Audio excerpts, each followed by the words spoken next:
Bismillahirrahmanirrahim. Assalamualaikum warahmatullahi taala wabarakatuh. I be to Dr. Muhammad Subaki Muhammad Yasin.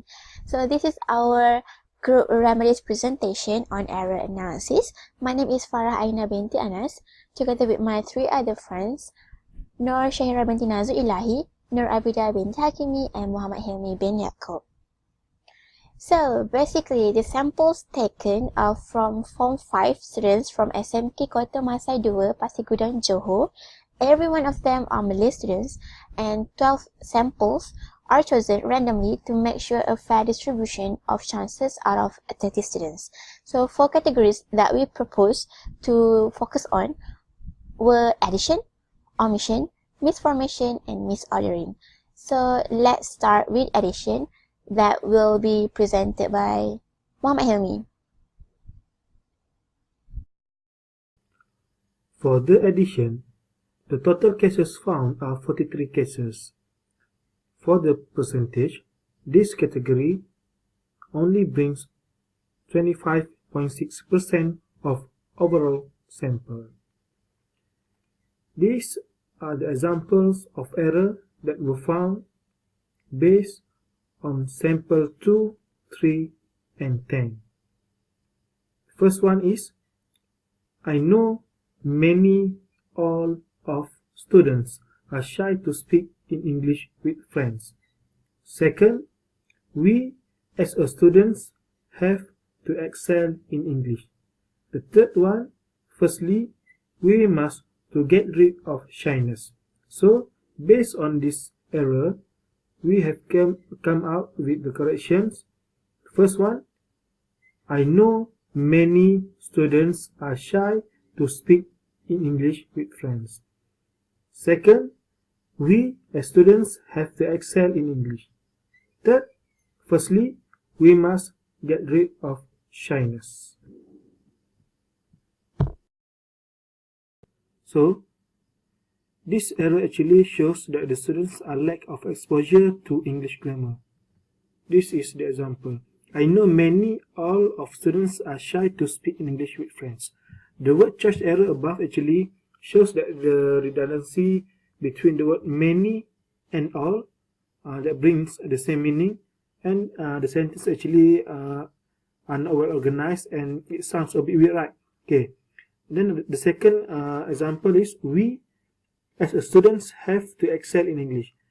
The example above shows that the students are not clear where and when to put an article, and that's why some of the students put or add an article at the wrong place and lead to a sounds weird sentence. Okay. The third example is firstly, we must to get rid of shyness. The students do not get the idea where to put the prepositions, and they just simply place the preposition anywhere in a sentence. Then and of course the sentence structure will be not well organized. Okay, based on the errors committed by the students, we have come out with the remedies. The first one is of course the teachers need to give exposure on English grammar for the students. Second one is the teacher also need to expose the students with grammar exercises in order to trigger their cognitive about the grammar rules and grammatical aspect. And then the third one is of course there are many online sites that provide English grammar exercises such as Kahoot and MOOC. Okay, proceed with the next presenter. Thank you, Hilmi. Hi, Doctor. My name is Farah Aina binti Anas. I will be presenting omission. So basically, there are 63 omission errors in total, which indicates 36% overall. So most errors under omission in particular produced by the students are in the form of articles, verbs, and prepositions. So we can say that these students are weak on these 3 components. So let's go through the examples. First of all, I'm as president of the English Language Society. There is an omission here. Secondly, after that, when we with friends, we can try speak together. Another omission just right here. Third one, shyness will avoid you doing something different on yourself, especially speaking English. Just right here. The omission is just right here. So the corrections we proposed are, first of all, I'm as the president of the English Language Society. Secondly, after that, when we are with friends, we can try speak together. Thirdly, shyness will avoid you from doing something different on yourself, especially speaking English. As you can see, the examples taken are accordingly stated based on these three components: articles, verbs, and prepositions. Moving on, the errors may due to the interference of their first language, which happens to be Bahasa Malaysia. There is always a possibility, especially among Malays, that they may use direct translations in order to express their idea. The students probably having thoughts on their ideas using their mother tongue, which is Malay. So they, for this particular example, they may have think of pertama sekali sebagai Presiden Kelab Bahasa Inggeris. So here is the Malay version.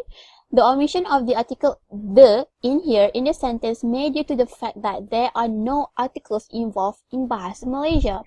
There is nothing to be used to indicate the noun. Hence, the errors would be, first of all, I'm as president of the English Language Society. The same concept appeared to be a problem in the next example. After that, when we with friends, we can try speak together. Since there is no auxiliary verb in Bahasa Malaysia, the sentence would be as simple as, seterusnya, apabila kita bersama kawan-kawan, kita akan mencuba untuk bercakap bersama. As you can see, the position of errors occurred here is the same. So when we with friends, apabila kita bersama kawan-kawan. So there is an obvious evidence that these particular students tend to direct translate everything from Bahasa Malaysia to Bahasa Inggeris in order to express their ideas. The remedies. So basically, we're just going back to basic. The remedies for omission, in my opinion, is simply fill in the blanks exercises. These particular exercises may help students, especially Malays, to overcome this particular problem, direct translating. The missing words, which may come in the forms of articles, verbs, and prepositions, as I mentioned earlier, will make them realize that the sentences that they thought are already complete are actually missing some important elements.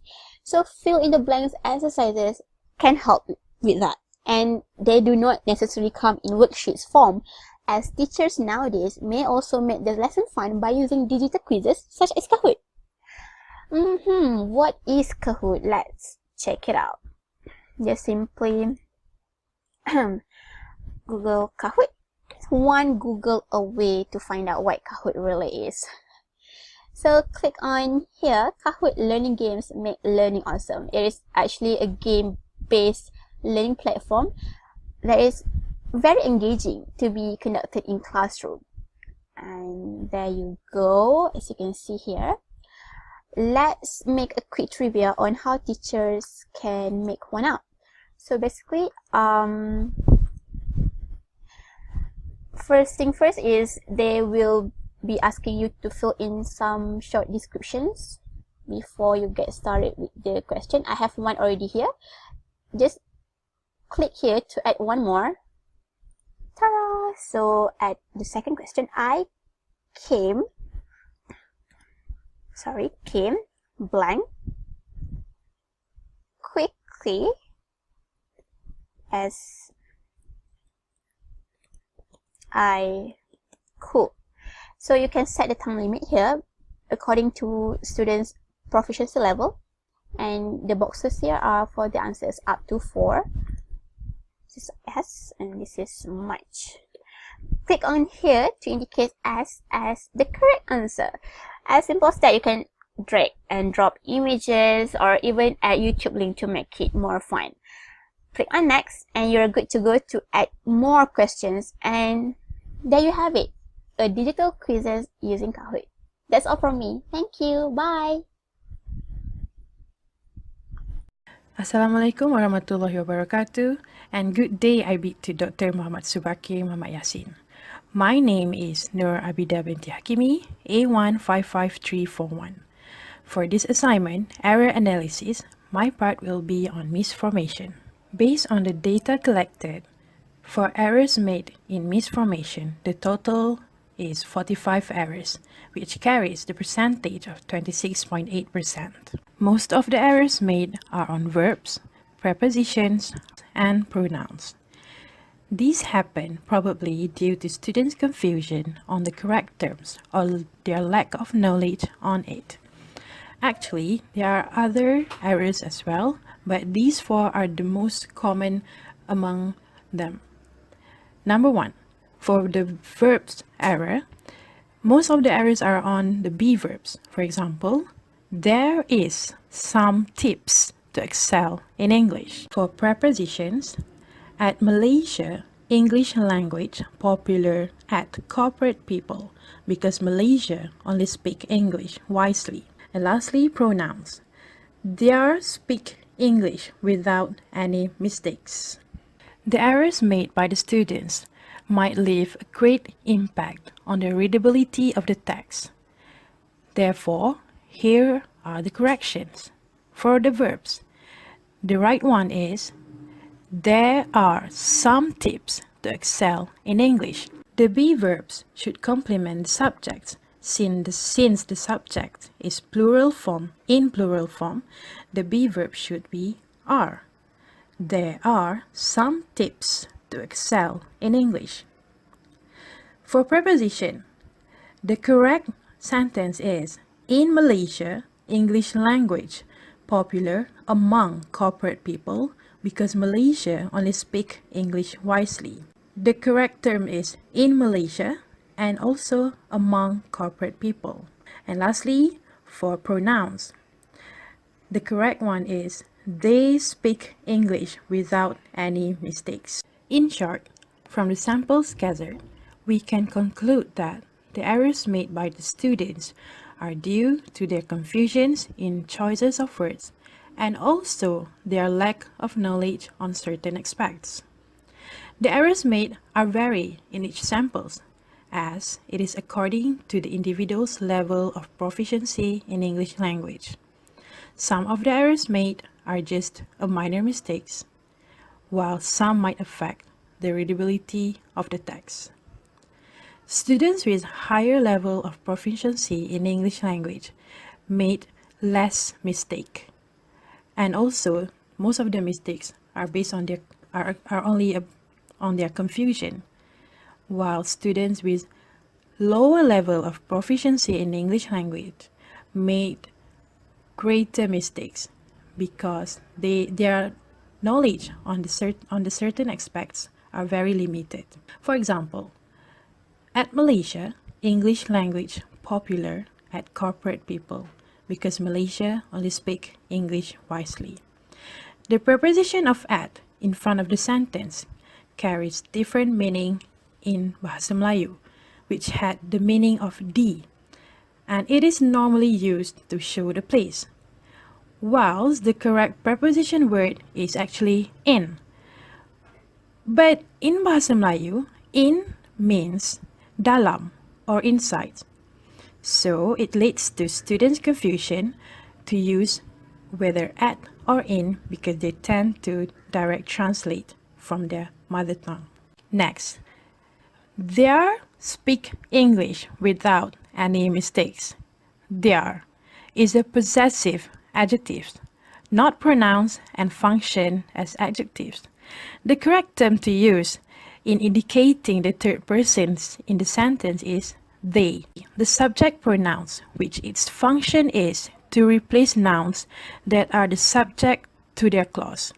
In this case, the students might have limited knowledge on pronouns and he or she might get confused whether to use they or their. Based on the errors made by the students, it leaves great impact in the process of reading the text, and it might change the meaning of the text partially or wholly. Therefore, the solution or the remedies for this problem is by applying scaffolding. Instructional scaffolding is to support during the learning process. The supports given will be tailored to the needs of the students. Students unable to achieve their learning goals. This scaffolding is to promote deeper level of learning and encourage students towards stronger understanding and greater independence in the learning process. By applying scaffolding, I believe that the teacher will able to keep the students on track, and they also can reach their optimum level of understanding the rules and apply it in constructing sentence better in learning process. The final error is misordering. From the 12 samples, we have found a total of 17 misordering errors, which brings the percentage to 10.1% over 100. Now, most of the misordering errors occur with verbs and adverbs, and the most common one is the usage of also and can. Example, we also can sing while listening to English songs. And another example is, then you also can watch English movies. Now, the correct form is actually can also. So the sentences would sound like this instead, should sound like this instead. We can also sing while listening to English songs. Then, you can also watch English movies. Now, from the samples, we can conclude that for misordering, the students most probably directly translated from their L1, which is Bahasa Malaysia, to L2, which is English. Now, this is why the same repeated errors were spotted. For example, we also can sing while listening to English songs. If directly translated, it would be, kita juga boleh menyanyi sambil mendengar lagu-lagu bahasa Inggeris, which would be a correct sentence. So this is why the students most probably have directly translated it. And then another verb-adverb error example is, if you guys wrong speak, at least you guys have tried to speak in English. In Bahasa Malaysia, the sentence would be grammatically correct. Jikalau anda tersalah cakap, sekurang-kurangnya anda telah mencuba untuk berbicara di dalam bahasa Inggeris. Now, for the remedies, since the misordering errors generally do not influence the comprehension of a reader of the text, the remedies are also nothing too drastic. The first one is reading. Students need to read more so that they could see more examples of verb adverbs in sentences, and then they could understand more. The next one is more writing exercises. This is so that they would be able to see and to practice how to use them in sentences before writing even more essays, even more complicated writing assignments. And then the last one is do not directly translate. So instead, the students need to practice thinking and constructing sentences in English straight away instead of thinking and constructing sentences in their L1 and then translating it to English. So that's it for misordering